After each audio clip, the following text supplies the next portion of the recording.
के अंडे दिलवा के बच्चे पैदा करके उड़ गए। पूरा जो योग था योग के नाम, इसलिए ऋषि पतंजलि बहुत फेमस रहे, मतलब नाम ही उनका चलता है योग सूत्र। फिर आपको ब्राह्मण में जानता नहीं आपसे लाइन सभी का न्यू राजस्थान न्यूज़ चैनल में स्वागत है। आज हम मांगरोल मंडी के प्रांगण में, जहाँ पर 11वां अंतर्राष्ट्रीय योग दिवस बड़ा हर्षोल्लास के साथ मनाया गया था, और इसके सूत्रधार हमारी उपखंड अधिकारी अंजना जी शेरावत। इनके अथक प्रयासों से विगत एक माह से रात दिन एक किए हुए इन्होंने इस कार्यक्रम को संपन्न किया। तो मैडम, हम आपसे जानना चाहेंगे आपसे कि आप ये जो संपन्न हुआ बहुत अच्छा संपन्न हो गया, इसके बारे में आपके क्या विचार है?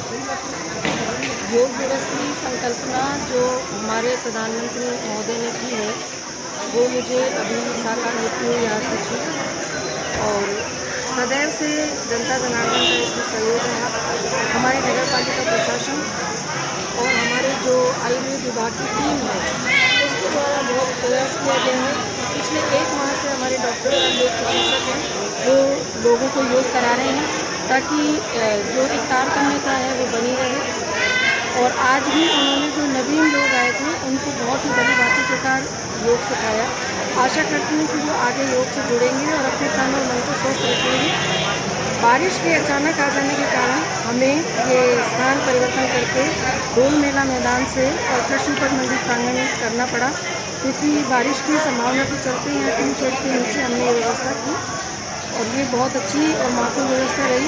अंतिम समय पर ही जो हमने परिवर्तन किया, उस व्यवस्था को करने में मैं बहुत आभारी हूँ कि तुरंत प्रभाव से वो सारी व्यवस्थाएँ नगर पालिका प्रशासन द्वारा बहुत अच्छे प्रकार से की गई, और इसके लिए मैं पालिका प्रशासन, आयुर्वेद विभाग की टीम, योग प्रशिक्षक और आम जनता का बहुत बहुत धन्यवाद और साधुवाद करना चाहती हूँ। मैडम, एक प्रश्न है जहन में पैदा होता है, यह जो 11वां अंतर्राष्ट्रीय योग दिवस हुआ, विगत 11 वर्षों से मैं देख ही रहा हूँ यहाँ पर, अच्छा होता है, लेकिन ये आज बहुत ही अच्छा लगा मुझे।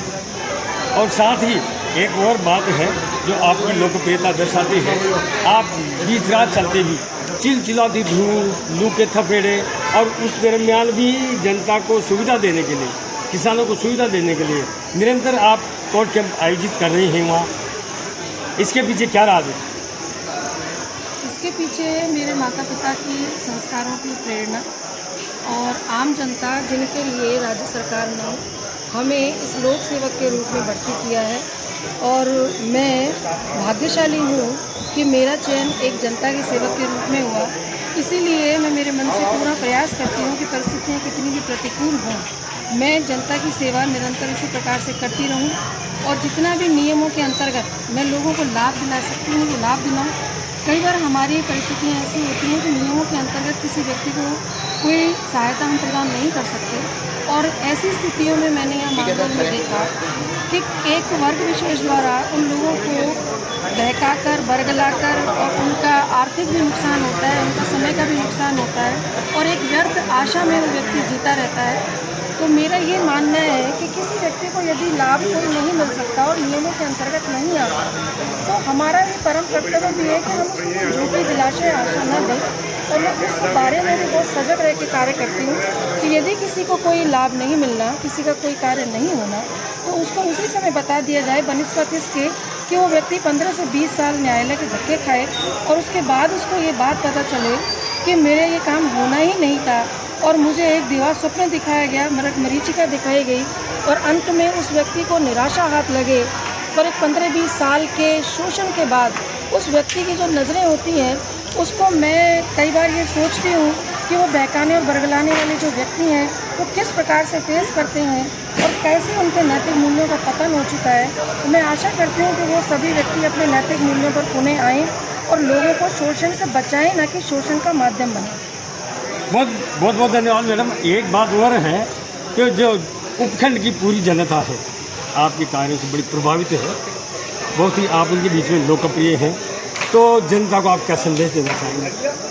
जनता के लिए आज जो हमने योग किया, उसका प्रथम संदेश है कि पहला सुख निरोगिता है।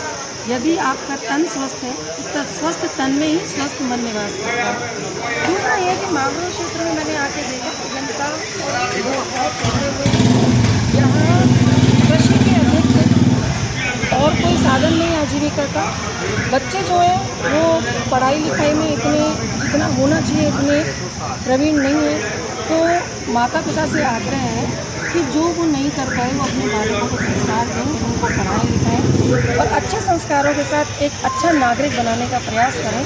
बाकी सब ईश्वर कृपा होती है, ईश्वर की कृपा से अच्छे जो बहुत कमज़ोर लोग हैं वो बहुत आगे गए हैं, परंतु वो बहुत गिने चुने हैं।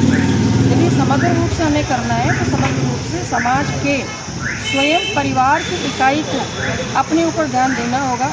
सरकार एक निश्चित प्रयास करती आई है, करती रहेगी, परंतु इसके लिए परिवार को जो एक सबसे छोटी इकाई है हमारे समाज की, उसमें जो माता पिता एक महत्वपूर्ण कड़ी हैं, उनको संस्कार देके और इस प्रकार से समाज को आगे बढ़ाएं ताकि हमारा समाज और प्रगति कर सके। बहुत बहुत धन्यवाद। ये थी हमारे उपखंड अधिकारी अंजना जी शेरावत और इनकी एक मैंने और देखी दार्शनिक तो ये है ही, सब दीपावली की छुट्टियों में गांव जाते हैं, ब्यूरोक्रेसी कोई भी कर्मचारी हुए हैं, इनको मैंने देखा दीपावली की छुट्टियों में जो खाना बदोश लोग गाड़ियाँ लोहा रहे उनके बीच में जाके मिठाइयों का डिब्बा अर्पित करी थी, वस्त्र भी भेंट किया इन्होंने। ऐसी शख्सियत को हम धन्यवाद करते हैं। Thank you madam.